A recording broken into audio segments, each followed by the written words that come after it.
अस्सलाम वालेकुम दोस्तों, डॉक्टर सैयद साबर अली नकवी। आज हम उस टॉपिक पर बात करने जा रहे हैं, वो दुनिया का सबसे बड़ा एक हॉट टॉपिक हो चुका है।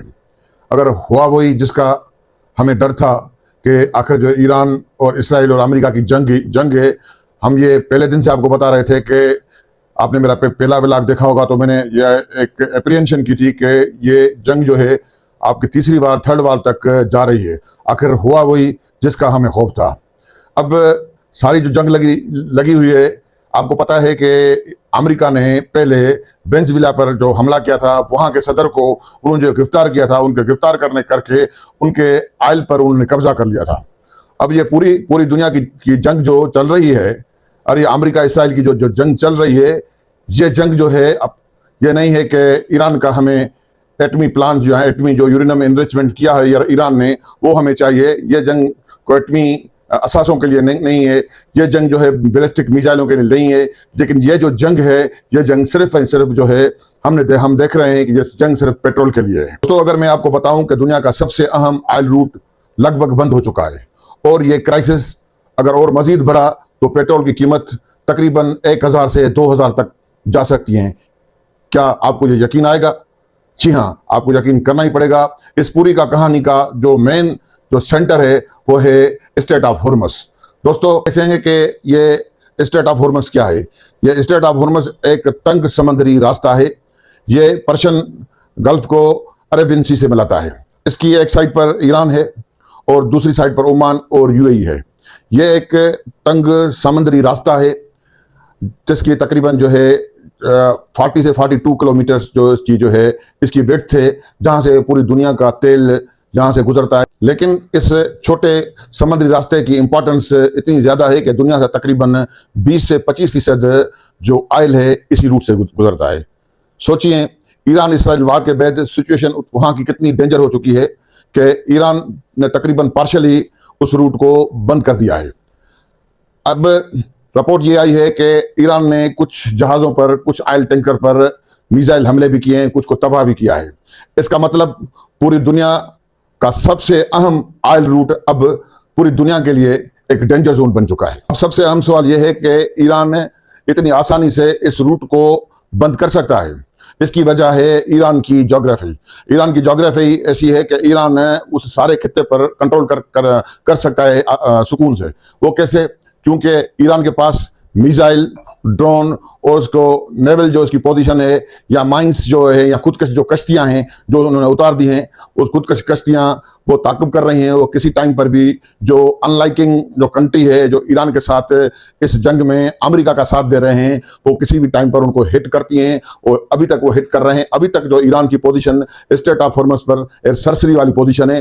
पूरी दुनिया की एक इकनॉमी को ईरान ने तहस नहस कर दिया है, जिसका अमेरिका ने कभी सोचा भी नहीं था। जब ट्रंप मुख्तलिफ किस्म की छलांगे लगा रहा है, अब तक वो क्लियर नहीं है कि ईरान के पेट्रोल को कंट्रोल करना चाहता है, ईरान की एटमी ताकत को कंट्रोल करना चाहता है, ईरान की बैलिस्टिक मिसाइल को कंट्रोल करना चाहता है। लेकिन वो अभी तक जो है अपनी पोजीशन पर उसकी वो माना अपने मौक़िफ़ पर क्लियर नहीं है। वो दूसरी जो एप्स्टेन फाइल जो खुला है उनका, वो जिसमें वो जिनसी तशद्दुद किया है, वो एप्स्टेन फाइल में पूरी अमेरिका के अंदर जलसे जुलूस निकल रहे हैं।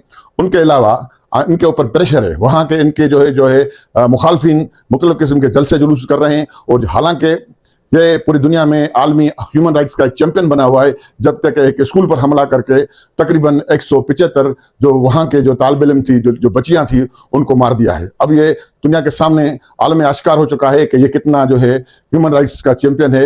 इनके दोहरे जो मयार हैं वो पूरी दुनिया के सामने जाहिर हो चुके हैं। स्ट्रेट ऑफ हॉर्मस के बंद होने से सबसे बड़ा जो इम्पैक्ट पड़ा है, वो इम्पैक्ट पड़ा है ऑयल प्राइसेस पर। जब ऑयल प्राइसेस किसी मुल्क के, पूरी दुनिया की इकनॉमी का ऑयल महंगा होगा, तो वहाँ से जितनी भी जो है आपकी जो है शेयर की मार्केट है, वो शेयर की मार्केट आपकी नीचे गिर जाएगी। और ये ऑब्जर्व किया जा रहा है कि पूरी दुनिया की शेयर मार्केट तकरीबन क्रैश हो गई हैं। उसके अलावा इतना एनर्जी का क्राइसिस पूरे मुल्क के अंदर है, पूरी दुनिया के अंदर एक किस्म के ठीक ठाक किस्म का एनर्जी का क्राइसिस आ चुका है। अब आगे जाकर जो तकरीबन जो फैक्ट्रियों के परे जो रुक गए हैं, लाखों लोग बेरोजगार हो गए हैं। और ये ये दुआएं मांग रहे हैं कि इस जंग को जितना हो सके ये जंग खत्म हो। और उससे ज़्यादा देखा जाए कि तकरीबन जो है 20-25% तकरीबन जो मिडल ईस्ट थी वो इस तेल पर मुनहसर करती, वो अपना तेल जो थे वहाँ से उनका एक्सपोर्ट होता था, और यहाँ से मेजर जो है मिडल ईस्ट की यूएई, कतर, मस्कत, ओमान, उनकी तकरीबन जितनी भी इकोनॉमी थी वो इकोनॉमी स्ट्रेट ऑफ हॉर्मस पर, तेल पर डिपेंड करती थी। लेकिन अब इस जंग में उसने जो है अपना नेतन्याहू का साथ देकर अपने जितने भी थे वहाँ के जो सेफ्टी सिस्टम थे वहाँ से निकाल कर इसराइल में इंस्टॉल कर दिया है। अब वो अपना जितने भी यूएई है, मस्कत है, ओमान है, कतर है, जितने भी मुत्तहिदा अरब अमारात हैं, वो अनसिक्योर हो गए। उनके एयरपोर्ट्स पर, उनके जो है अपना ऑयल रिफाइनरीज पर, और मुख्तलिफ किस्म की जो उनकी इंस्टॉलेशन है, उसकी अमेरिकन इंस्टॉलेशन है या अमेरिकन जितने भी वो अहदाफ हैं, उसको ईरान आसानी से उसको निशाना बना रहा है। अब यहाँ है कि जो है मुत्तहिदा अरब अमारात वाले वो भी, और उसके अलावा पूरी दुनिया भी इसके क्राइसिस के लपेट में आ चुकी है। अब ये है कि इस जंग में चाइना तो वैसे भी उसकी सपोर्ट करता था ईरान की, और उस रशिया भी सपोर्ट कर रहा है। अब दूसरा एक जो है नया जो मोड़ इस जंग ने दिया है, वो जंग ने शमाली कोरिया ने एक मिसाइल अटैक किया है, एक मिसाइल जो टेस्ट किया है वो बहरिया में छोड़े हैं। और एक अभी सुनने में आ रहा है कि रशिया का एक बेड़ा, रशिया का एक सुपर बेड़ा जो है उसने वहां छोड़ा है। अब लगता है जो सूरत आस्ता जो लग रही है, ये जो जंग जो है यहाँ थमेगी नहीं। ये जंग जो है अपने जो है तीसरी आलमी जंग को दावत दे रही है। आगे जाकर तीसरी आलमी जंग लगेगी, और तीसरी आलमी जंग लगी तो भूख, बदहाली, अफलास, पहले ही दुनिया की जो है तकरीबन जो 90% जो मुल्क हैं वो पोवर्टी के बिलो और मेल न्यूट्रिशन और मुख्तलिफ किस्म की खुराक की कमी की किल्लत का शिकार हैं। लेकिन जो चीज़ आगे बढ़ती है, तो वहां से अगर इसराइल को देखा जाए, इसराइल नेतन्याहू तकरीबन 3-4 दिन से गायब है, और वहां से जो है हिजबुल्लाह वाले, लेबनान पर हिजबुल्लाह वाले इसराइल पर अटैक कर रहे हैं। मुसलसल उसने अपने अटैक में तेजी जो कर दी है, और उनको हिजबुल्लाह को ईरान की प्रॉक्सी बोलते हैं। और उन्होंने तकरीबन इसराइल पर लगातार हमले, और इसराइल में तकरीबन 600 के करीबन वहां पर हमले किए हैं। उसमें तकरीबन जो कह रहे हैं कि तकरीबन 450 वहां के जितने भी जो हमारे मुसलमान हैं वो शहीद हो चुके हैं। और लगातार इसराइल जो है और ये B2 बम्बर्स जो है ईरान की जो है इंस्टॉलेशन है, खास करके ऑयल रिफाइनरीज या ऑयल जनरेट होता है, उनको निशाना बना रहे हैं। रिपोर्ट के मुताबिक ईरान सिलेक्टिव मुल्कों के जहाज़ों को वहां से गुजरने दे रहा है, जैसा कि अपना चाइना है। इससे पहले चाइना का छोड़ा, आज जो रिपोर्ट आई है उन्होंने इंडिया का एलपीजी जो है कंटेनर या जहाज है वो छोड़ा है। अब ईरान क्या ये है कि ईरान कहता है कि आप जो मुझसे जो लेते हैं, मुझसे जो जो व्यापार करना चाहते हैं या ट्रेड करना चाहते हैं, वो ट्रेड जो है मैं आपसे डॉलर में नहीं करूंगा, मैं ऐसे चाइनीज जो है यन है उसमें करूंगा। अब यह है कि ये ईरान ने एक बड़ी चाल खेली है। सबसे अहम सवाल यह है कि इस सारी सूरत का पाकिस्तान की इकोनॉमी पर असर क्या होगा।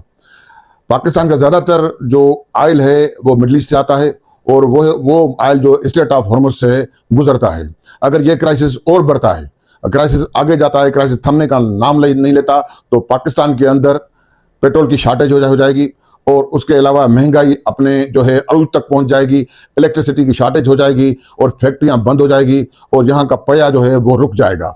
ये जो जंग जो मिडल ईस्ट में अब हो रही है, इसका असर मिडल ईस्ट, पूरी दुनिया इसमें इन्वॉल्व हो गई है, इसका असर ठीक ठाक पाकिस्तान की इकोनॉमी पर होगा। दोस्तों, इस वक्त दुनिया की नज़र एक छोटे से समुद्री रास्ते स्ट्रेट ऑफ हॉर्मस पर है, लगी हुई है, क्योंकि यहाँ से गुजरता है दुनिया का आयल, दुनिया की इकोनॉमी, और शायद पूरी दुनिया का फ्यूचर। सबसे बड़ा सवाल यह है कि यह क्राइसिस एक वार्निंग है या दुनिया एक बड़ी जंग की तरफ जा रही है। इस सिलसिले में आपका क्या कहना है, आप कमेंट्स करें, अपने व्यूज़ ज़रूर दीजिए। अल्लाह।